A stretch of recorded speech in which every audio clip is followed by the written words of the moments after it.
बिस्मिल्लाहिर्रहमानिर्रहीम। इस वीडियो में हम आपको एक दिलचस्प और चमत्कारी कहानी सुनाने जा रहे हैं जिसमें एक हिंदू लड़की और सूरह रहमान के करिश्मे का जिक्र है। यह वाकया अल्लाह की मर्जी और उसकी रहमत से जुड़ा हुआ है जो हर मुश्किल को हल कर देती है। अल्लाह ताला हम सबको अपनी हिदायत दे और हमारी परेशानियों को आसान बनाए। दोस्तों, यह कहानी उत्तर प्रदेश के एक छोटे से गांव की है जहां एक आम इंसान के जीवन में अल्लाह की असीम रहमत और सूरह रहमान की शक्ति ने चमत्कार किया। यह वाकया सच्चा है और हम इसे इबरत के तौर पर आपके सामने पेश कर रहे हैं। इस कहानी को सुनकर आपका दिल भी खुश हो जाएगा। तो चाहे आप इस वीडियो को लाइक करें या न करें, लेकिन इसे आखिर तक जरूर देखिए। और अगर आपको कुरान मजीद से सच्ची मोहब्बत है तो कमेंट बॉक्स में अल्लाहू अकबर जरूर लिखें। चलिए दोस्तों, बिना किसी देरी के शुरू करते हैं। यह वाकया उत्तर प्रदेश के एक छोटे से गांव का है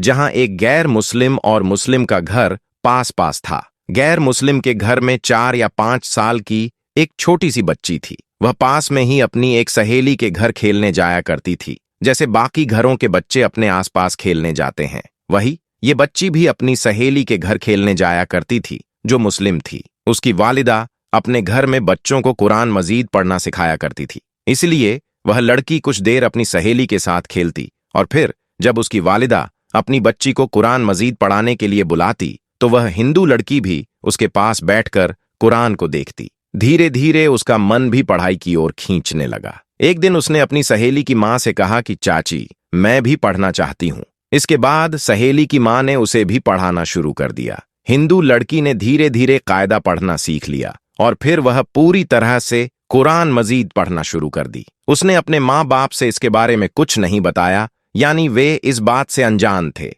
जब मुस्लिम लड़की ने कुरान मजीद पढ़ना मुकम्मल सीख लिया, तब तक वह गैर मुस्लिम लड़की भी पूरी तरह कुरान मजीद पढ़ना सीख चुकी थी। फिर एक ऐसा वक्त आया जब वह बच्ची जवान हो गई। उसके माँ बाप ने उसकी शादी एक गैर मुस्लिम हिंदू लड़के से तय कर दी जो इतना ज्यादा कट्टर था कि वह मुसलमानों को देखना तो दूर, उनसे बात करना भी पसंद नहीं करता था। उसे मुसलमानों के बारे में बहुत ही गलत जानकारी थी। अब उस लड़की की शादी की तारीख नजदीक आ रही थी। एक दिन वह लड़की अपनी मुस्लिम सहेली की मां के पास गई और उससे कहने लगी कि मैंने आपसे पूरा कुरान मजीद पढ़ना सीख लिया है और दिल ही दिल में मैंने कलमा भी पढ़ लिया है, लेकिन मैं इसके बारे में अपने घर वालों को कुछ नहीं बता सकती, क्योंकि अगर मैंने उन्हें बता दिया तो घर में क्लेश हो जाएगा और मुझे घर से निकाल दिया जाएगा। अब मेरी शादी एक ऐसे इंसान से हो रही है जो मुसलमानों को देखना भी नहीं चाहता।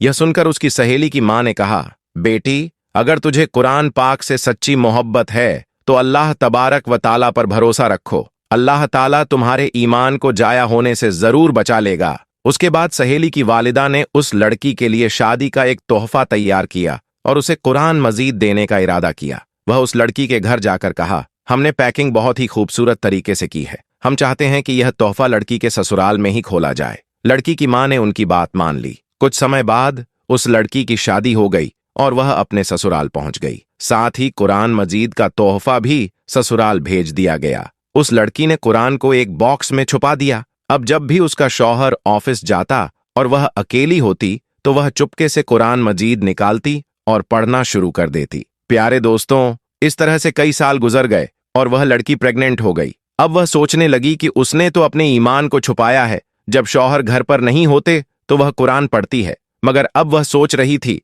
कि अपने बच्चे को क्या सिखाएगी, उसका बच्चा किस तरह ईमान और कलमा सीखेगा। यही सोचकर वह अल्लाह से दुआएं मांगने लगी, या अल्लाह, कोई ऐसा तरीका दिखा कि मैं अपने बच्चे को भी कलमा पढ़ा सकूं। लेकिन अल्लाह की शान देखिए, एक दिन उसका शौहर बीमार हो गया और वह डॉक्टर के पास इलाज के लिए गया। जब डॉक्टर ने उसकी सारी जांच की और उसे उसकी बीमारी के बारे में बताया तो वह सुनकर बहुत परेशान हो गया। डॉक्टरों ने बताया कि उसे कैंसर हो गया है और उसकी बचने की कोई उम्मीद नहीं है। अब वह शौहर यानी उस लड़की का पति हैरान और परेशान होकर घर आया और अपनी बीवी को देखकर रोने लगा। वह बोला, तुम बहुत खूबसूरत हो, वफादार हो, मोहब्बत करने वाली हो, नेक हो, लेकिन अब हमारे साथ कुछ ही दिन बाकी हैं। मेरी जिंदगी अब सिर्फ 1 महीने की है। फिर उसने हॉस्पिटल का तमाम वाकया अपनी बीवी को बता दिया। प्यारे दोस्तों, यह सुनकर उसकी बीवी भी रोने लगी और अपने शौहर को तसल्ली देते हुए बोली, आप परेशान मत हो, मेरे पास एक दवा है और मुझे पूरी उम्मीद है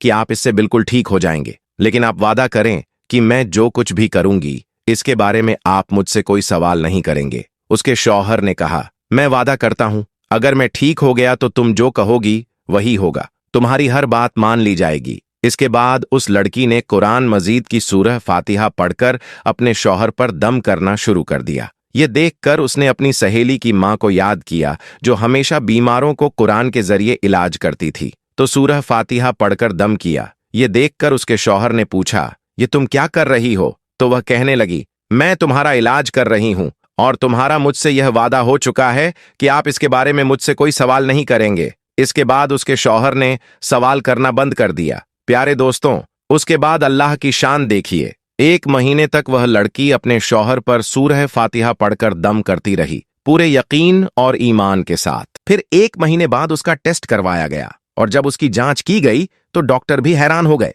क्योंकि जांच में यह आया कि उसे कभी कैंसर हुआ ही नहीं था और कैंसर का नामो निशान भी नहीं था।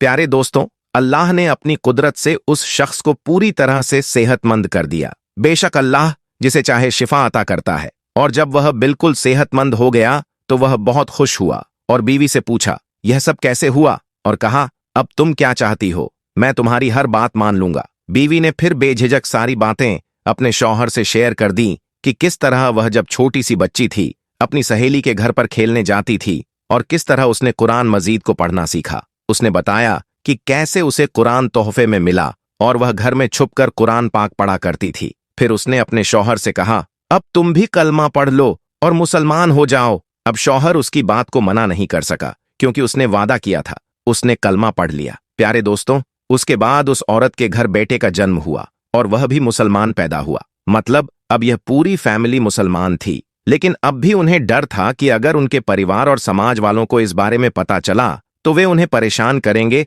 और समाज से बेदखल कर देंगे। तो शौहर ने बीवी से कहा, इसकी तुम फिक्र मत करो, इसका बंदोबस्त इंशाअल्लाह मैं करता हूं। इसके बाद उसने अपनी जॉब के लिए सऊदी अरब की एक बड़ी कंपनी में अप्लाई किया और अल्लाह की कुदरत से उनका जॉब सऊदी की एक बड़ी और अच्छी कंपनी में लग गया। अब वह अपनी बीवी और बच्चों को लेकर सऊदी अरब चले गए और वहां पर उनकी पूरी जिंदगी गुजरने लगी। वहां पर वह कुरान भी पढ़ते हैं, नमाज भी 5 वक्त की पढ़ते हैं। प्यारे दोस्तों, ये अल्लाह की शान है। अल्लाह जिसको चाहे उसकी जिंदगी संवार दे और जिसको चाहे उसे बिगाड़ दे। अल्लाह तबारक व ताला से दुआ है कि अल्लाह पाक हम सबको भी कुरान मजीद पढ़ने और उस पर अमल करने की तौफीक अता फरमाए। आमीन सुम्मा आमीन। दोस्तों, अगर आपको यह वीडियो पसंद आई हो तो मेहरबानी करके लाइक जरूर करें और इसे अपने दोस्तों परिवार के साथ भी जरूर शेयर करें। ये वीडियो एक बहुत ही फायदेमंद और नफा देने वाला पैगाम लेकर आई है और इसे जितना हो सके